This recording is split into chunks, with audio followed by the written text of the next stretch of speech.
Nobody noticed the 16-year-old girl in seat 14C, until the Boeing 737 started falling from 28,000 feet. When both pilots lost control and 198 passengers prepared to die, Emma Morrison stood up, walked to the cockpit, and said 5 words that changed everything: "I'm Eagle. I've got this." Before you watch full story, comment below from which country are you watching. Don't forget to subscribe for more amazing stories. Emma Morrison pressed her forehead against the cold airplane window and watched Phoenix disappear beneath the clouds. Seat 14C, middle seat, the worst seat on any flight, but she didn't mind. She had her headphones, her calculus homework on her tablet, and 3 hours of silence before landing in Seattle. The businessman in 14B was already deep into his laptop, fingers flying across a spreadsheet. The woman in 14A had her nose buried in a romance novel, a half-empty bottle of water wedged into the seat pocket in front of her. Neither had looked at Emma twice when she'd squeezed past them to her seat. She was just another teenager.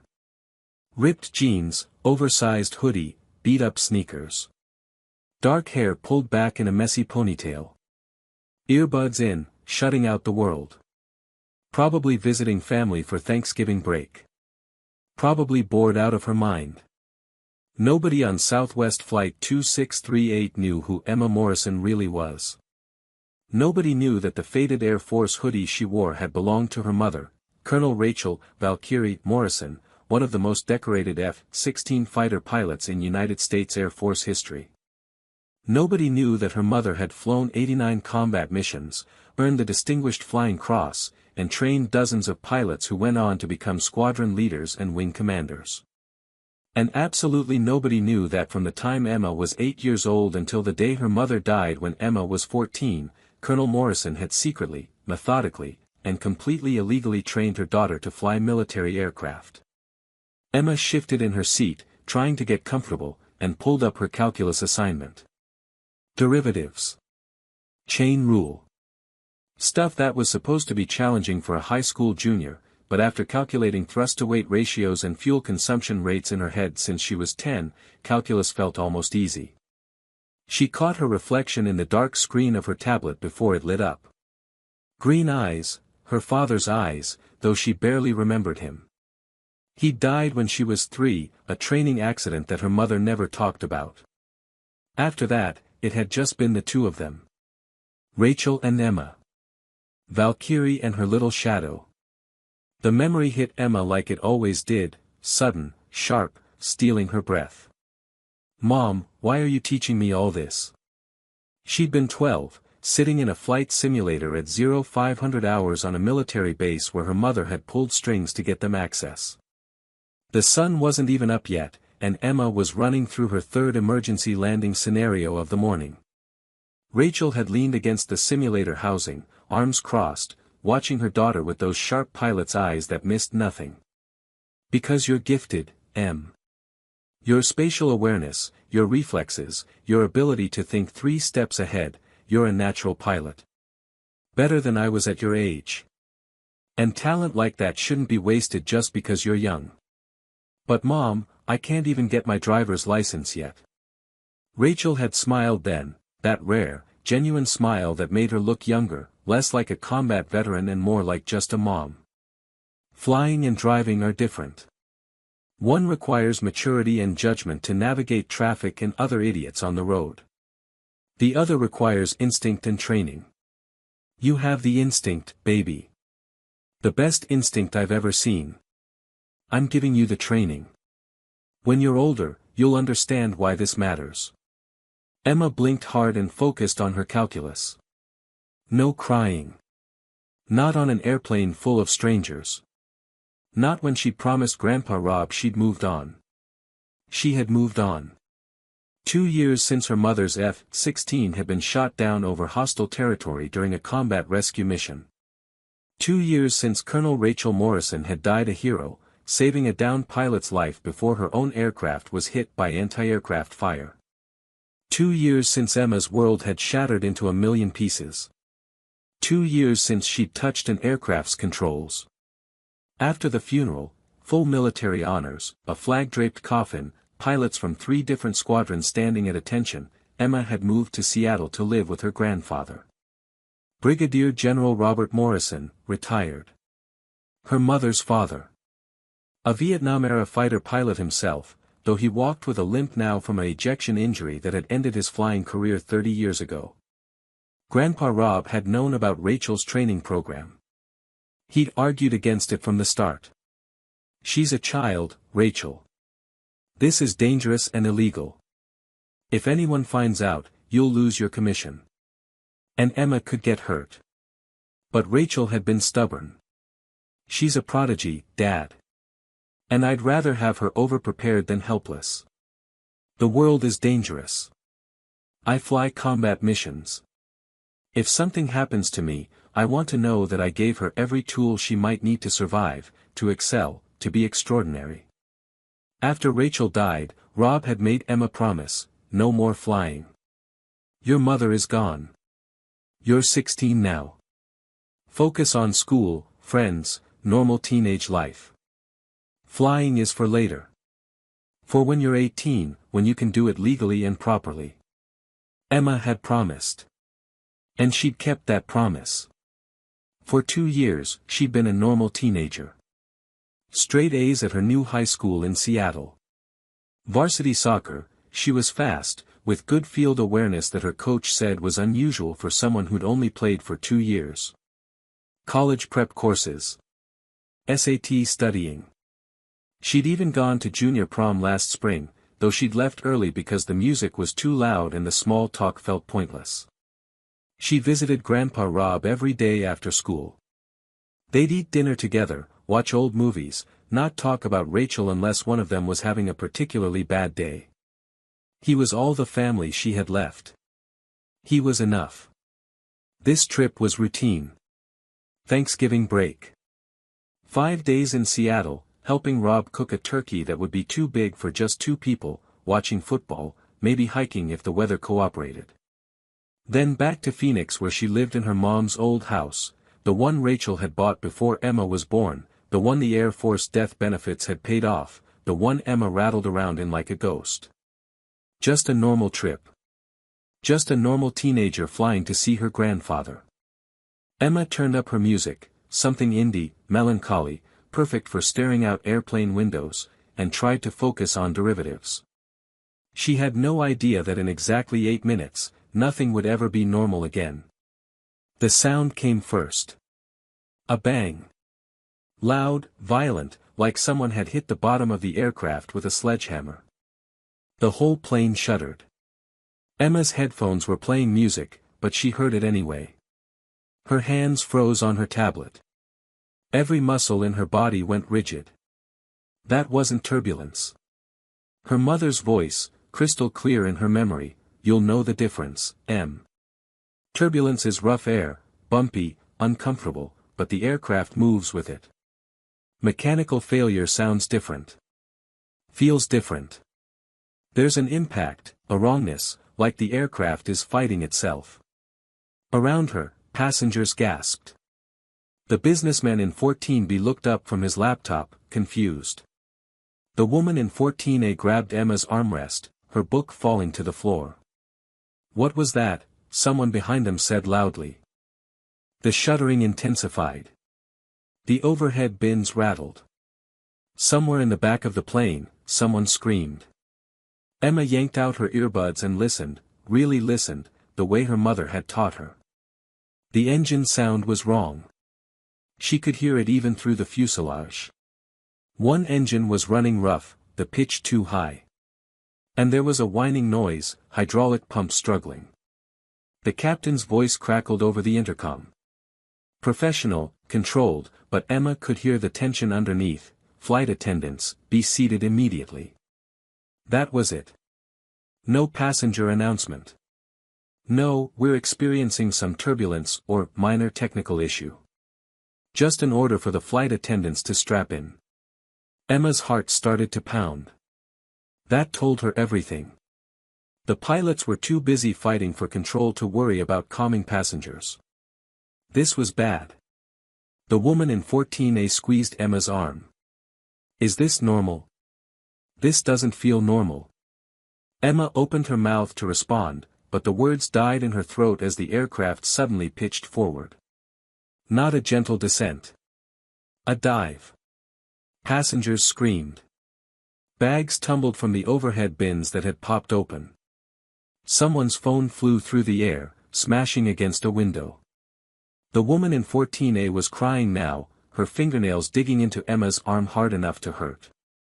The angle was getting steeper. Emma could feel it in her inner ear, in the way gravity pressed her forward against her seatbelt. 15 degrees nose down. 20. 25. The captain's voice again, and this time even the professional veneer was cracking. Ladies and gentlemen, we have experienced a serious control malfunction. We are attempting to stabilize the aircraft. Assume brace positions. Flight attendants, prepare for emergency landing. But Emma knew they weren't preparing for landing. They were preparing to crash. Because the dive angle was too steep. The aircraft's response was too sluggish. This was a flight control system failure, hydraulics or fly-by-wire, something catastrophic that made the aircraft nearly unflyable. At this angle, at this rate of descent, they had maybe 3 minutes before they hit the ground. 3 minutes before 198 people died. The businessman in 14B was praying, hands clasped, eyes squeezed shut. The woman in 14A was sobbing. All around Emma, passengers were crying, praying, calling loved ones on cell phones to say goodbye. They had all accepted it. They were going to die. Emma's hands were shaking. Her whole body was shaking. She was 16 years old and she was about to die on an airplane and she'd never see Grandpa Rob again, never graduate high school, never become the pilot her mother had trained her to be. And then, through the fear and the shaking and the screaming, she heard her mother's voice. Not a memory this time. Something deeper. Something that cut through the panic like a knife. Emma. You know what to do. Emma unbuckled her seatbelt and stood up. Where are you going? The businessman shouted, grabbing at her arm. Sit down. We have to brace. I'm going to the cockpit, Emma said. Her voice sounded strange. Calm. Steady. Nothing like the terrified teenager she felt like inside. Are you insane? You can't, you're just a kid. But Emma was already moving. She used her soccer-trained balance to navigate the tilting aisle, grabbing seat backs to keep from falling as the aircraft's nose pitched down further. 30 degrees now. They were in a power dive. Altitude alarms had to be screaming in the cockpit. Around her, passengers stared at her like she'd lost her mind. A teenager walking toward the cockpit while everyone else prepared to die. Maybe she had lost her mind. But she couldn't just sit there and do nothing. She reached the front of the cabin where a flight attendant, young guy, maybe mid-20s, name tag reading Marcus, was strapped into the jump seat. His face was white, his hands gripping the armrests so hard his knuckles were bone white. I need to get into the cockpit, Emma said. Marcus stared at her like she was speaking a foreign language. What? No. Absolutely not. Get back to your seat. I'm a pilot. My mother was Colonel Rachel Morrison. She trained me. I can help. That's impossible. You're what, 16? 17? You can't be a pilot. The aircraft dropped again, a sickening lurch that made Emma's stomach flip. More screaming from the cabin. They were out of time. Emma grabbed Marcus by the shoulders and looked him dead in the eyes. I'm 16 years old. I have 1,200 simulator hours and 300 real flight hours. My mother was one of the best fighter pilots in the Air Force and she trained me from the time I was 8 because she saw that I had a gift. And if you don't let me into that cockpit right now, everyone on this plane dies. Including you. Including me. So make a choice. Something in her voice, the absolute certainty, the command that didn't belong to a teenage girl, made Marcus hesitate. The aircraft's nose angle hit 35 degrees. The altitude alarm was loud enough that Emma could hear it through the cockpit door. They were falling out of the sky. Marcus made his decision. He grabbed the intercom phone, his hand shaking so badly he almost dropped it. "Captain, there's a passenger who says she's a pilot. She claims her mother was Colonel Rachel Morrison. She wants to help." Silence. Just the screaming of wind and engines and terrified passengers. Then a voice, rough with desperation, "Send her in. We'll take anyone right now." Marcus practically threw himself out of his seat to unlock the cockpit door. Emma stepped through. Into chaos. The first thing Emma saw was Captain Williams pulling back on the yoke with both hands, muscles straining, sweat pouring down his face and soaking his uniform shirt. He looked like he was trying to bench press a car. The second thing she saw was First Officer Davis working the controls with frantic, jerky movements, his eyes darting between instruments and checklists and the windscreen that showed nothing but clouds and earth spinning closer. "Hydraulics are gone," Davis shouted. "Fly-by-wire is failing. We've got maybe 40% control authority." Emma's eyes went immediately to the instruments. 2 years since she'd been in a cockpit, but her mother's training was burned into her muscle memory. Altimeter, 24,000 feet and dropping fast. Vertical speed indicator, 4,500 feet per minute descent. Way too fast. Attitude indicator, 35 degrees nose down. Airspeed, climbing into the red zone. They were accelerating toward terminal velocity. Engine instruments, number 1 engine temperature climbing, stress from the dive angle forcing it to work too hard. Williams barely glanced at her. "Who the hell are you?" "Emma Morrison. My mother was Colonel Rachel Morrison, F-16 pilot, call sign Valkyrie. She trained me from age 8. I've logged over 1,500 hours total, simulators and real aircraft. I know emergency procedures. Tell me exactly what's happening." Williams looked at her like she'd grown a second head, but he was out of options. Both hydraulic systems failed after some kind of explosion in the tail section. "We've got partial flight control through the backup systems, but the aircraft won't respond properly. We can't pull out of the dive. We've tried everything." Emma stepped closer, her eyes scanning the panel. The Boeing 737 wasn't that different from the aircraft she'd trained in. Bigger, more complex, but the fundamentals were the same. Lift, drag, thrust, weight. Physics didn't change just because the aircraft was commercial.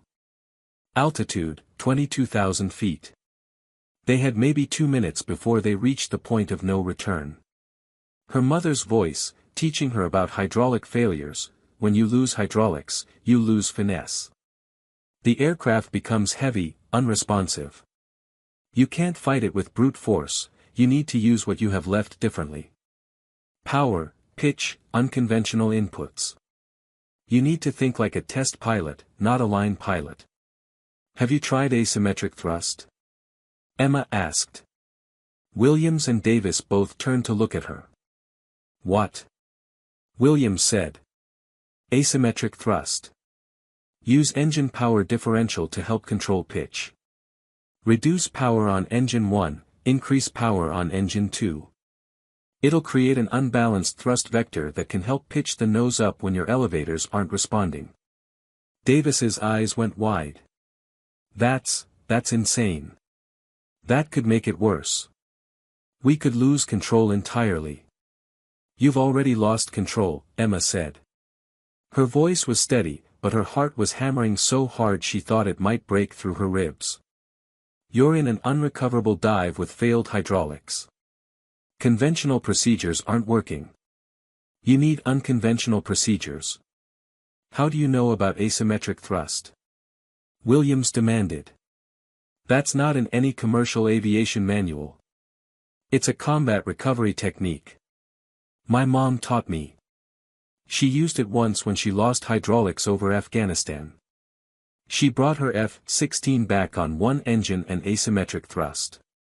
It works when conventional controls fail. Altitude, 20,000 feet. William stared at Emma for one long second. She could see the calculation in his eyes. Trust this crazy teenager who claimed to be a pilot, or keep doing what wasn't working and die. Do it, he said to Davis. Adjust the throttles like she said. Davis's hands were shaking, but he obeyed. Emma leaned over his shoulder, watching the throttle levers. Reduce number 1 to 60%. Increase number 2 to 90. The engine sounds changed immediately. The aircraft shuddered, vibrating through the frame. The asymmetric thrust created an unbalanced force, trying to pull the left wing down. But the nose angle started to decrease. 35 degrees. 33. 31. It's working, Williams breathed. Oh my God, it's working. Now use elevator trim manually, Emma said. Her voice was faster now, more urgent. Small increments. Don't force it. The aircraft is fighting you. Let it find its own balance point. Williams reached for the trim wheel, adjusting it in tiny increments. The nose continued to rise. 29 degrees. 27. 25. Altitude, 18,000 feet. They were still descending, but the rate was slowing. The vertical speed indicator showed 3,000 feet per minute. Then 2,500. Then 2,000. You need to declare an emergency, Emma said. Get F-16s scrambled. They can provide visual guidance and relay communications to ground if your radios fail next. Williams was already reaching for the radio. Mayday, Mayday, Mayday. Southwest 2638, catastrophic flight control failure, attempting recovery with passenger assistance. He paused, looked at Emma. What's your call sign? Emma hesitated. She hadn't said it out loud in 2 years. Her mother had given it to her during a simulator session when Emma was 12. They'd been running emergency scenarios all morning, and Emma had just executed a perfect dead-stick landing after a simulated double-engine failure. Rachel had pulled off her headset and looked at her daughter with something like awe in her eyes. You see problems 3 steps ahead, just like an eagle sees prey from miles away. You don't react, you anticipate. From now on, you're Eagle. Emma had worn that call sign like armor. Eagle. Sharp-eyed. Swift. Deadly accurate. But when Rachel died, Emma had buried Eagle along with Valkyrie. No more flying. No more call signs. Just Emma Morrison, normal teenager.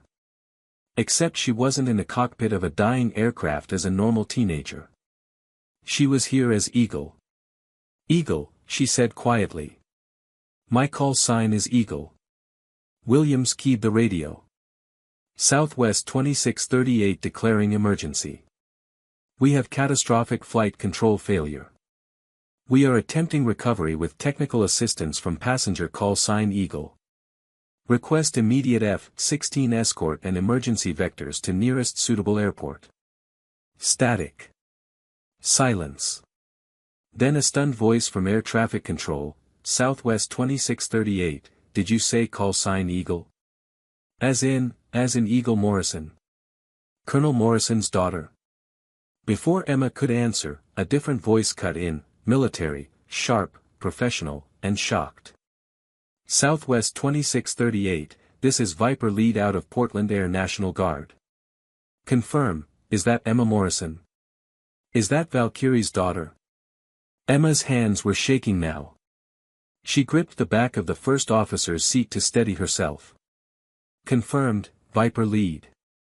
This is Eagle. A pause. Then the military pilot's voice came back, rough with emotion, Eagle, Viper lead copies. Your mother trained half our squadron. We're scrambling now. Help is coming. What do you need? Emma closed her eyes for just a second. Her mother had trained these pilots. They knew Valkyrie. They knew what she could do. And now they were about to find out what Valkyrie's daughter could do. Viper lead, I need you to contact Brigadier General Robert Morrison, retired. Tell him his granddaughter is flying. Tell him. Her voice cracked. Tell him Mom's training mattered. Eagle, will relay that message. Stand by. Altitude, 15,000 feet. The aircraft was mostly level now, though still descending. Williams and Davis were working the controls with Emma coaching every adjustment. Airspeed is still too high, Emma said. We need to deploy speed brakes, but carefully. If the hydraulics are compromised, they might deploy asymmetrically. Speed brakes armed, Davis said. Deploying slowly. The aircraft shuddered as the speed brakes extended. The airspeed started to decrease. 310 knots.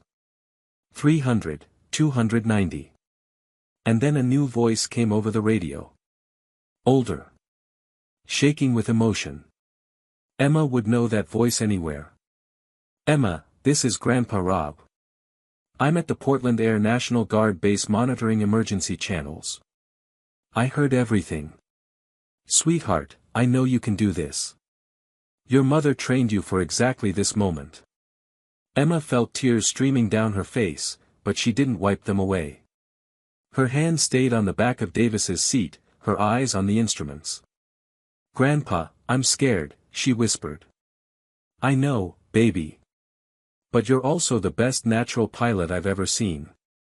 Better than me. Better than your mom at your age. You've got this. Bring them home, Eagle. Show the world what Valkyrie's daughter can do. Williams looked at Emma, really looked at her for the first time. Saw the tears on her face, the terror in her eyes that she was trying so hard to hide.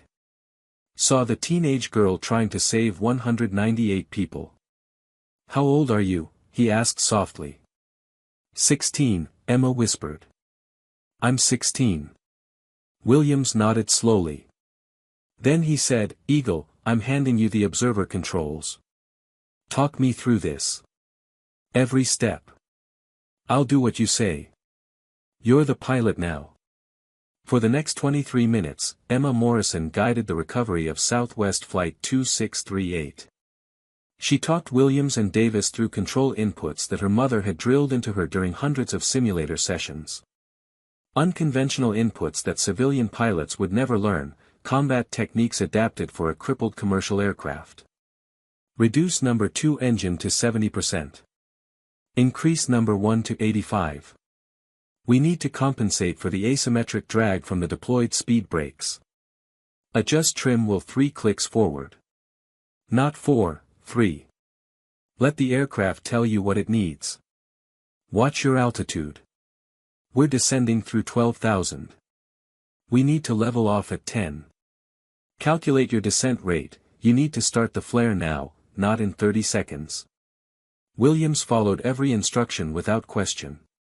He'd been a commercial pilot for 18 years, had landed aircraft in thunderstorms and crosswinds and emergencies, but he'd never seen anything like this.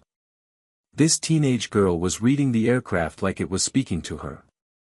The F-16s arrived at 12,000 feet. Emma felt it before she saw them, the slight turbulence from their jet wash, the shadow that flickered across the windscreen. She looked up and there they were, 2 F-16 Fighting Falcons sliding into formation on either side of the crippled Boeing 737. Eagle, this is Viper lead. We have visual. You're holding 12,000 feet, wings mostly level, slight right bank. You're doing incredible work. Emma's voice was hoarse from talking non-stop for 20 minutes. Thanks, Viper lead. We need vectors to nearest suitable airport with longest runway and full emergency response capability. Portland International. 42 miles ahead, bearing 350. Runway 10L, 11,000 feet. We're clearing all traffic. You'll have the whole airport. 42 miles. Maybe 15 minutes at their current speed. Emma did the math in her head, fuel remaining, descent rate, approach angle, landing configuration. Her mother had drilled emergency landing calculations into her until she could do them faster than a computer. Viper lead, we're going to need a long final approach. Our control authority is limited. I can't guarantee we can make any turns sharper than 5 degrees per minute. Understood, Eagle. We're coordinating with Portland approach. They're giving you a 30-mile straight-in approach. No turns, no complications. Just point it at the runway and bring it down. The pilot in the left F-16, Viper lead, moved closer. Emma could see him through the canopy. He raised one hand, gave her a thumbs up. She raised her hand back. Tried to smile. Couldn't quite manage it. Eagle, Viper 2 here. I flew with your mom in Afghanistan. She saved my life once when I took ground fire and lost half my tail. She talked me through a landing I had no business surviving. Just like you're doing right now. She'd be so damn proud of you. Emma's vision blurred with tears. She blinked them away furiously. No time for crying. 198 people were counting on her. Thanks, Viper 2. Let's make sure everyone gets home to their families. The next 15 minutes were the longest of Emma's life. Every second was a battle against physics and failing systems and her own exhaustion. Her legs ached from standing. Her voice was going raw. Her hands shook with adrenaline. But she kept talking, kept calculating, kept reading the instruments and coaching Williams through inputs that felt wrong but worked. At 5,000 feet, Williams said, we need to configure for landing. Flaps and landing gear. Emma shook her head. Not yet. The hydraulics are too compromised. If we deploy the landing gear and it doesn't lock properly, we lose what little control we have left. Wait until 3,000 feet. One chance to get it right. At 3,000 feet, she gave the order. Deploy landing gear now. The mechanical rumble shook the aircraft as the gear extended. Green lights appeared on the panel. All 3 gear down and locked. Flaps to 5 degrees, Emma said. Not 15. Not 30. 5. We don't have the control authority to handle the pitch change from full flaps. The aircraft shuddered as the flaps extended. The nose wanted to pitch up. Williams compensated with forward pressure and trim adjustment, exactly as Emma had taught him. At 2,000 feet, Portland International appeared ahead, a sprawling expanse of runways and taxiways and emergency vehicles. Emma could see fire trucks lining runway 10L, foam trucks standing by, ambulances arranged in rows. Preparing for a crash. Viper lead, we're on final approach, Emma said. Thank you for the escort. You guys should peel off before we land. If this goes bad, I don't want you in the debris field. Negative, Eagle. We're staying with you all the way down. That's what wingmen do. At 1,000 feet, Viper lead transmitted one more time, Eagle, your mother would be so proud. We all are. Now bring it home. At 500 feet, Emma's voice was steady despite the fear threatening to choke her, speed is good. 140 knots. Descent rate is high but manageable. Don't try to force a smooth landing. Flare at 50 feet. Firm touchdown is better than trying to grease it. Just get it on the ground in one piece. At 100 feet, Williams said, I've got it from here, Eagle. Thank you. At 50 feet, he pulled back on the yoke, flaring for landing. The Boeing 737 hit the runway hard. Too hard. Way too hard. Tires blew instantly, rubber shredding. Sparks flew from the rim of the landing gear scraping on concrete. The aircraft bounced, came down again, stayed down. The nose gear collapsed. The plane's nose hit the runway with a screech of metal on concrete. More sparks, an explosion of debris. But Williams kept it straight.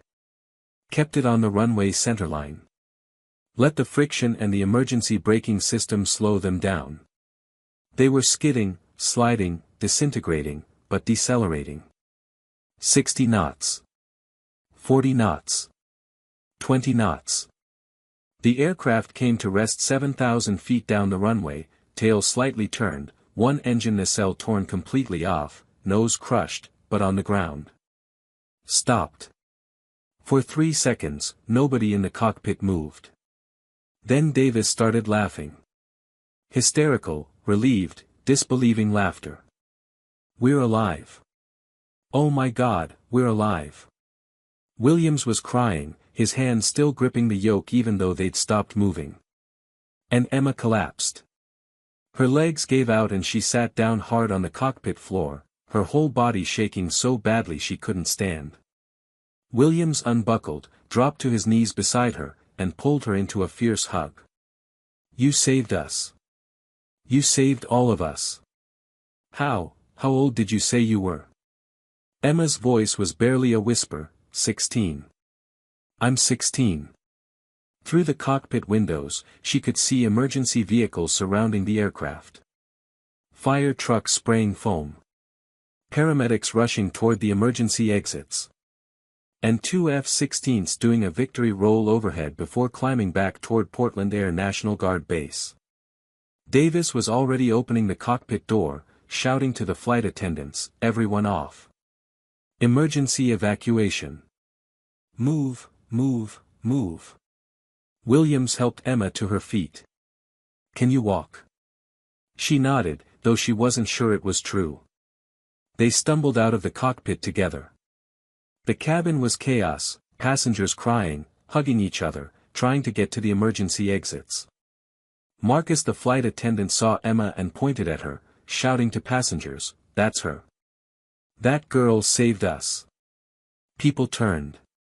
Stared. Some started clapping. Emma couldn't process it. She just focused on putting one foot in front of the other, following the crowd toward the emergency exit. When she stepped out onto the wing and then down the emergency slide, her legs finally gave out completely. She collapsed onto the tarmac, gasping for air, her whole body shaking. Paramedics surrounded her immediately. "Are you injured? Can you breathe? What's your name?" "Emma," she managed. "Emma Morrison." "I'm okay. I'm okay." But she wasn't okay. She was 16 and she'd just landed a commercial aircraft after catastrophic systems failure and 198 people were alive because of her, and her mother was still dead and nothing made sense anymore. Someone wrapped a blanket around her shoulders. Someone else was checking her pulse. Voices swirled around her. And then, cutting through everything, a voice she knew better than her own. "Emma." She looked up. Grandpa Rob was running across the tarmac, moving faster than she'd seen him move in years, his limp barely slowing him down. His face was streaked with tears. Emma tried to stand, couldn't, fell back down. Rob reached her and dropped to his knees, pulling her into his arms so tightly she could barely breathe. "You did it," he was saying, over and over. "You did it, baby. You brought them home. Your mother, oh God, Rachel would be so proud. So proud." Emma buried her face in her grandfather's shoulder and finally let herself cry. Within 6 hours, Emma Morrison's face was on every news channel in the world. The video footage came from everywhere, passengers' cell phones, news helicopters that had scrambled when they heard about the emergency, security cameras at Portland International. Grainy footage of a teenage girl in an oversized hoodie walking into the cockpit. Clear shots of F-16s escorting a crippled aircraft. Dramatic images of the hard landing, sparks flying, the aircraft skidding to a stop. And then, the passenger interviews. The businessman from 14B, whose name turned out to be Michael Chen, spoke to reporters with tears in his eyes. She stood up when everyone else was praying. Just a kid in jeans and sneakers, and she walked to that cockpit like she knew exactly what she was doing. "She saved my life. She saved all our lives." The woman from 14A, Patricia Rodriguez, a mother of 3, I was holding her arm, crying, thinking we were all going to die. And she looked at me and said, "I'm going to the cockpit." I thought she was crazy. But she was the sanest person on that plane. Captain Williams gave a statement from his hospital bed. He was being treated for exhaustion and a minor concussion from the hard landing. "In my 18 years as a commercial pilot, I have never seen anything like what that young woman did. She knew procedures I've never heard of. She read that aircraft like she'd been flying 737s her whole life. Without her, we would have hit the ground at 400 knots. Everyone would have died." Emma Morrison is the reason 198 people are going home to their families tonight. The headlines wrote themselves. Miracle at 28,000 feet, teen pilot saves 198 lives. 16-year-old girl lands crippled aircraft. Daughter of legendary fighter pilot uses secret training to prevent disaster. Call sign Eagle, teenage pilot's impossible rescue. And then, as reporters dug deeper, the story got more complicated. Teen hero flew 1,500 hours, all before legal driving age. Dead pilot secret, trained daughter from age 8. Child endangerment or life-saving gift. The controversy behind the miracle. Air Force investigates illegal training program. The debate exploded across social media, news networks, talk radio. Everyone had an opinion about Colonel Rachel Morrison and what she'd done. She endangered her child. She broke federal regulations. She put her daughter at risk just to live out some fantasy of creating a mini-me pilot. She saved 198 lives. If she hadn't trained Emma, those people would be dead. Who cares about regulations when the result is heroism? A 16-year-old should not know how to fly military aircraft. This is child abuse disguised as education. Emma Morrison is the most skilled pilot anyone has ever seen at that age. Her mother recognized genius and nurtured it. That's good parenting. The debate raged. Emma watched it all from a hospital room where doctors were keeping her overnight for observation. She was physically fine, but they were worried about shock and emotional trauma. Grandpa Rob sat beside her bed, his hand wrapped around hers, watching the news coverage with an expression Emma couldn't quite read. "They're going to investigate Rachel," he said quietly. "The Air Force. The FAA. They have to. She broke so many rules." "I know," Emma said. Her voice was hollow. She felt disconnected from her own body, like she was watching all of this happen to someone else. "Are they going to arrest me? Or take away my pilot's license?" "You don't have a pilot's license, sweetheart. You're not old enough." Rob squeezed her hand. "But no, they're not going to arrest you. You didn't break any laws. You were a passenger who provided emergency assistance. Technically, you never touched the controls. I told them what to do. I coached every input. You provided expert advice during a crisis. That's not the same as acting as pilot in command." Rob's voice was fierce. "And even if they wanted to prosecute, no jury in the world would convict the girl who saved 198 lives. You're a hero, Emma." "I don't feel like a hero. I feel like I'm going to throw up." A knock on the door interrupted them. A woman in an Air Force uniform entered, a colonel, older, with sharp eyes and an unreadable expression. "Emma Morrison. I'm Colonel Sarah Chen, Air Force Judge Advocate General's office. I need to ask you some questions about your mother's training program." Emma's stomach dropped. "Am I in trouble?" "No. But we need to understand what happened. How extensive your mother's training was, what regulations were violated, whether other personnel were involved." Colonel Chen pulled up a chair, her expression softening slightly. "I know this is difficult. You just went through something traumatic. But I need you to tell me everything." So Emma told her. Everything. The simulator sessions that started when she was 8. The gradual progression from flight games to professional-grade simulators. The pre-dawn trips to military bases where sympathetic pilots her mother had served with looked the other way while a colonel's daughter logged real flight hours in Cessnas and Pipers. The tactical training. The emergency procedures. The combat maneuvers. The 1,200 simulator hours and 300 real flight hours, all before she turned 14. Colonel Chen took notes, her expression never changing. When Emma finished, she was quiet for a long moment. Your mother violated approximately 47 different federal regulations, she finally said. She compromised military security. She put you at risk. She involved other personnel in illegal activities. Emma felt tears burning in her eyes. I know. And she also created the most comprehensively trained teenage pilot in aviation history, Colonel Chen continued. The techniques you use today, asymmetric thrust for pitch control, manual trim adjustment with failed hydraulics, those are advanced combat recovery procedures that most commercial pilots will never learn. You saved 198 lives because your mother gave you tools that shouldn't exist but were exactly what that situation required. So, what happens now? Colonel Chen stood. Now, there will be an investigation. Your mother's service record will be reviewed. There will be recommendations about whether her rank should be posthumously affected, whether her benefits should be reconsidered. You're going to take away her honors. Emma's voice cracked. She died a hero. She saved lives in combat.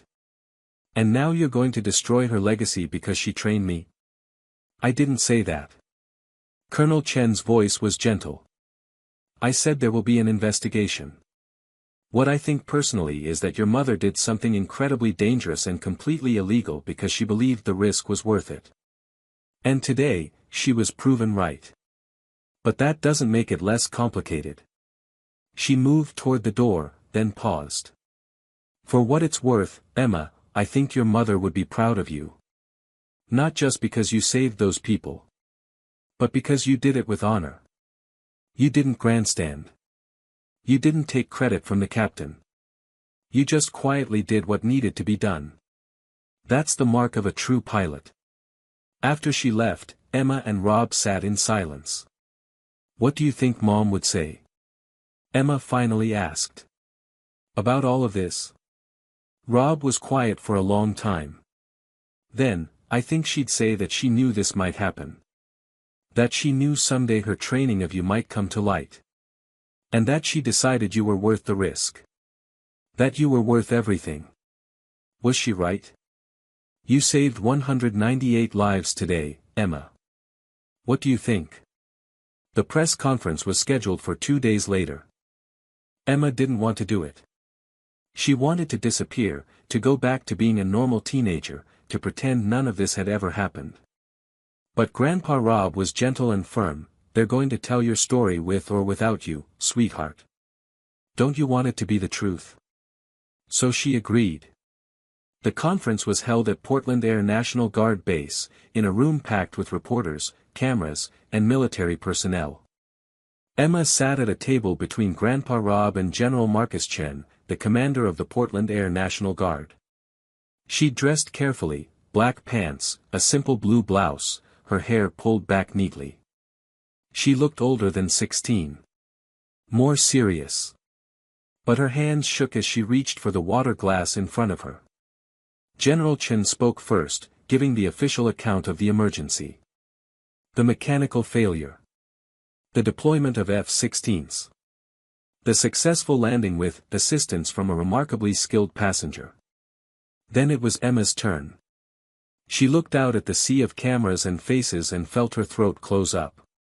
A reporter in the front row raised her hand. Emma, how do you respond to people who say your mother was irresponsible for training you? Emma's hands clenched in her lap. She forced herself to breathe, to think, to find the words. My mother saw that I had a gift, she said. Her voice was quiet but steady. Spatial awareness. Reflexes. Instinct. Things you can't teach, you either have them or you don't. But she also knew that talent without training is useless. So she trained me. Yes, it was against regulations.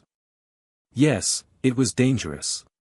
But would you rather those 198 people died because my mom followed rules? Or are you glad they're alive because she believed I could learn? Another reporter, do you think you should have been put in that position at age 16? I didn't choose to be put in that position, Emma said, her voice stronger now. A mechanical failure put me in that position. But my mother's training meant that when it happened, I wasn't helpless. I could help. And because I could help, people lived. But you were too young to have that knowledge. Emma felt anger flare, hot and sudden. Too young compared to what? I had more flight hours at 14 than most newly licensed pilots have at 18. I had more emergency training than most commercial pilots get in their entire careers. My mother didn't train me because she wanted me to be a child soldier. She trained me because I had the ability to learn, and she refused to waste it just because I was young. The room was silent. Another reporter, older, his voice gentle, Emma, what do you want people to know about your mother? Emma felt tears burning, but she didn't look away from the cameras. I want people to know that my mother was the best pilot who ever lived. And the best teacher. She taught me that age and gender don't define capability, training does, skill does, courage does. I'm 16 years old and female. Today, I helped save a commercial aircraft with 198 people on board. And I did it because my mother believed in me when nobody else would have. Her voice was shaking now, but she kept going. Call sign Eagle didn't die when Valkyrie died 2 years ago. It just waited. And when 198 people needed Eagle, I was ready. Because my mom prepared me for a moment I prayed would never come. But when it did come, her love and her training were enough. Emma paused, looked directly into the camera. My mother broke rules to train me. She risked her career. She risked everything. And people will debate forever whether she was right or wrong. But I know this, because of her, I was able to help save 198 lives. Because of her, 198 people went home to their families. Because of her, I knew what to do when the sky was falling. Her voice dropped to almost a whisper. Was she right to train me? Ask the 198 people who are alive today because she did. The room erupted in applause. Emma sat back, her whole body shaking. Grandpa Rob put his arm around her shoulders and pulled her close. Your mother would be so proud, he whispered. So damn proud. The questions continued for another 30 minutes. Emma answered all of them, some with confidence, some with uncertainty, but always with honesty. Yes, she wanted to be a pilot when she grew up. Yes, she would apply to the Air Force Academy. No, she didn't think every parent should train their children to fly. Yes, she understood why people were upset about her mother's actions. But through it all, she held to one truth: what her mother had done was complicated, perhaps wrong, but ultimately necessary. Because talent exists in young people just as much as in adults, and sometimes preparing someone for the impossible is an act of love, not recklessness. When the press conference finally ended, Emma was exhausted. But as she stood to leave, Captain Williams appeared in the doorway. He walked straight to her, and without a word, wrapped her in a tight hug. Thank you, he said, his voice rough. Thank you for saving my life. Thank you for saving all of us. Emma hugged him back, crying into his shoulder. Thank you for trusting me. How could I not? Williams pulled back, smiling through his own tears. Your Eagle. Daughter of Valkyrie. That means something. 6 months later, Emma stood in front of 400 Air Force Academy cadets and tried not to throw up from nerves. She wasn't enrolled yet, she was still only 16, still in high school. But she'd been invited to speak at the academy as part of a leadership seminar. Uncommon Courage, Leadership in Crisis. Grandpa Rob sat in the front row, beaming with pride. Emma took a deep breath and began. I'm Emma Morrison, call sign Eagle. I'm 16 years old. I still can't vote. I still can't legally drink. In most states, I can't even buy cigarettes or lottery tickets. But I have 1,500 flight hours and I've helped land a commercial jet during a catastrophic emergency. And I'm here today because my story raises an uncomfortable question: when do we decide someone is ready to lead, to act, to save lives? She paused, looking out at the cadets. They were older than her, 18, 19, 20. But they were listening intently. People ask if my mother was wrong to train me. They say I was too young. That it was dangerous. That she was reckless. And maybe they're right. Maybe it was all of those things. But here's what I know: my mother saw potential and refused to waste it just because I was young and female. Emma clicked to the next slide, a picture of her mother in flight suit, standing beside an F-16, fierce and proud. This was my mother. Colonel Rachel Valkyrie Morrison. 89 combat missions. Distinguished Flying Cross. One of the best fighter pilots in Air Force history. And when she looked at her 8-year-old daughter, she didn't see a child who needed to be protected from the world. She saw a prodigy who needed to be prepared for it. Next slide: Emma at age 12 in a flight simulator, her face serious and focused. She trained me in secret. Violated regulations. Broke rules. Put her career at risk. Why? Because she believed that talent, training, and courage don't wait for permission. They don't wait for you to turn 18 or 21 or whatever arbitrary age we've decided makes someone ready. They exist now. In this moment. And they need to be nurtured. Emma's voice grew stronger. On Southwest Flight 2638, I wasn't ready. I was terrified. I was 16. I wanted to hide in my seat and let the adults handle it. But the adults were out of options.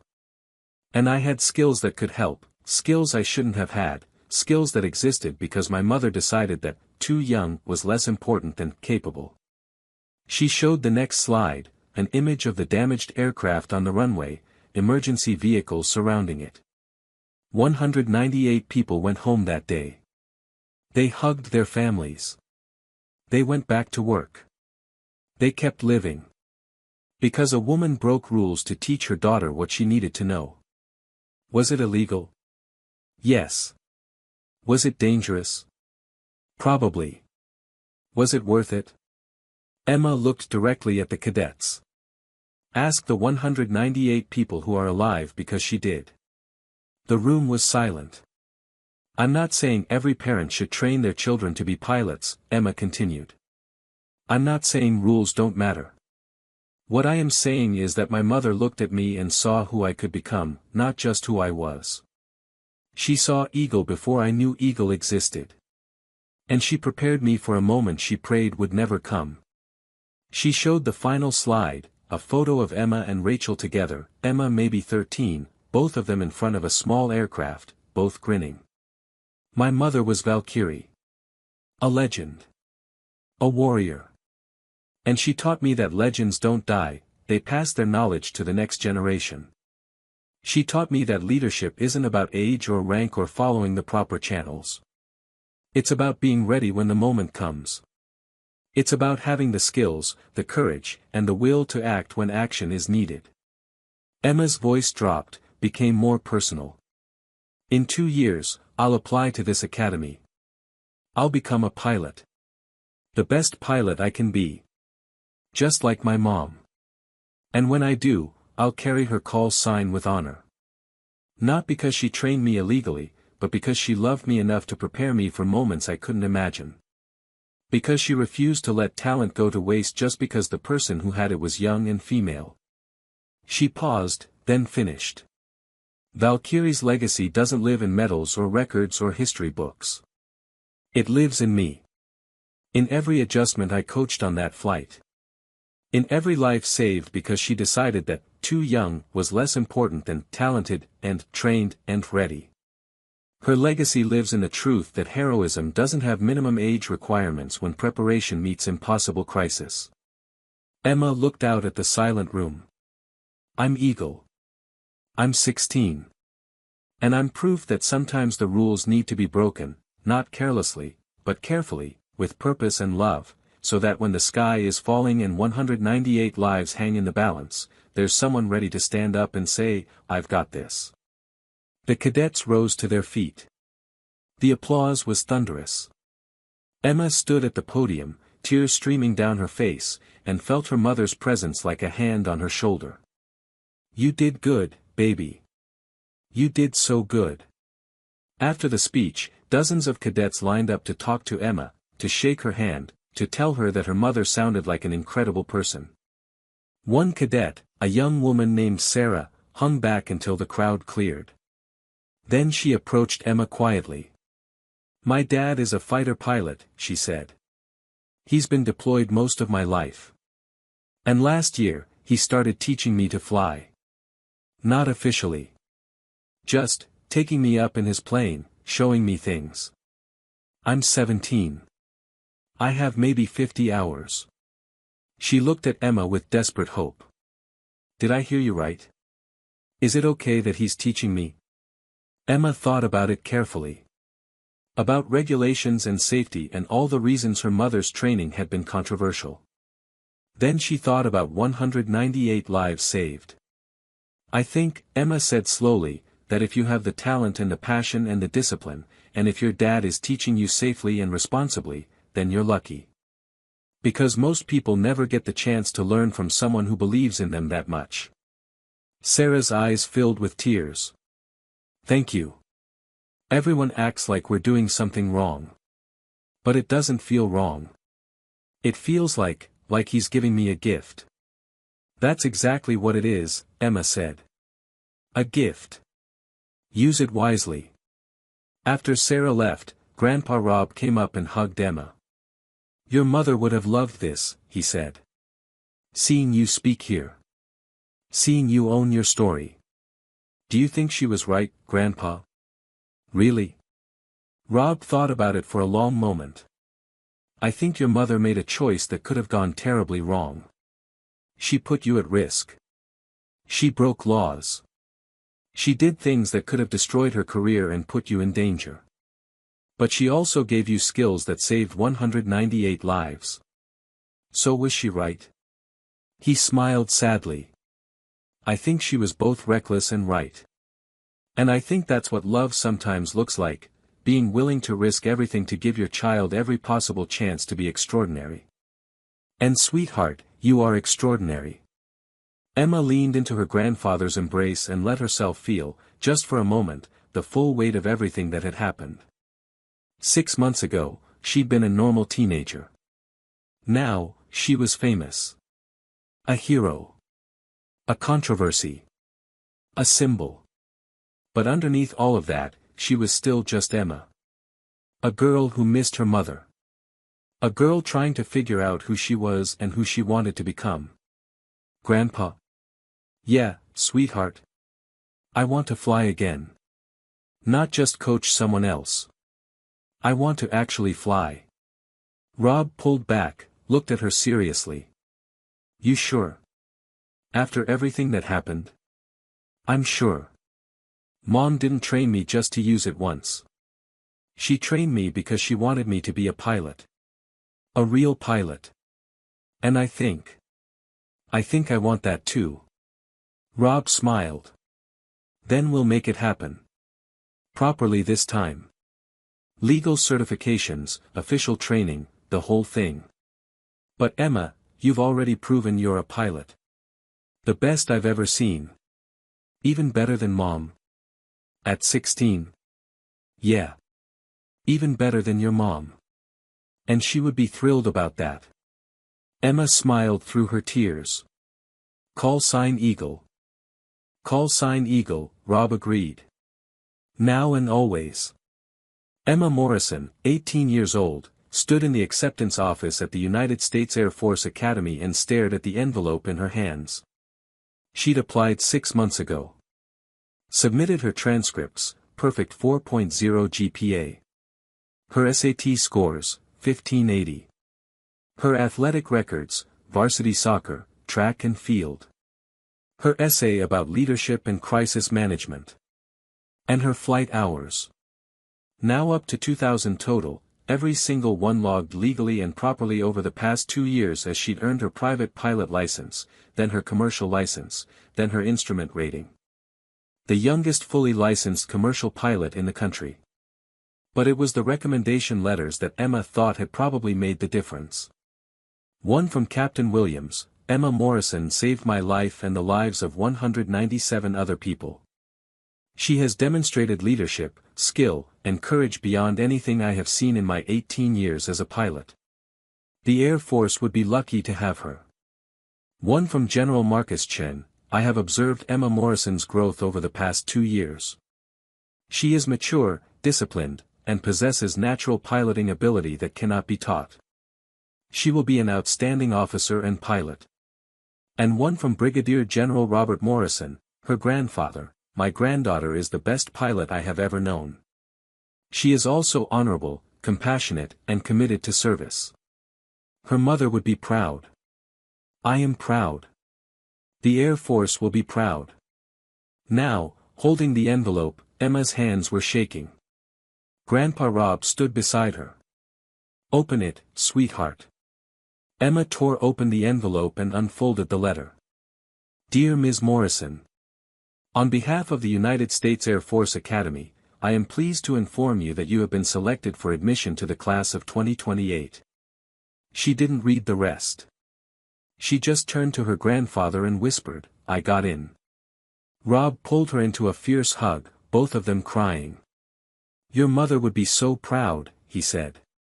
So incredibly proud. Emma looked down at the acceptance letter through her tears. At the bottom, someone had written a handwritten note. Welcome to the Academy, Emma Eagle Morrison. Your mother's legacy lives on in you. We can't wait to see you fly. 4 years later, Emma would graduate top of her class. She would earn her wings. She would be assigned to an F-16 squadron, the same squadron her mother had once commanded. And on her first solo flight as a fully qualified fighter pilot, she would take her F-16 up to 30,000 feet, level off, and speak into the radio. Tower, this is Eagle. Valkyrie's daughter. I've got the sky. And from the ground, her grandfather would listen and smile, knowing that Rachel Morrison's gift to her daughter, the dangerous, illegal, absolutely necessary gift of training and belief and preparation, had become exactly what Rachel had always intended it to be. Not a burden. Not a controversy. But a legacy of courage that proved talent, training, and love can save lives at any age, when you're brave enough to believe that some daughters are born to fly, and some mothers are wise enough to give them wings.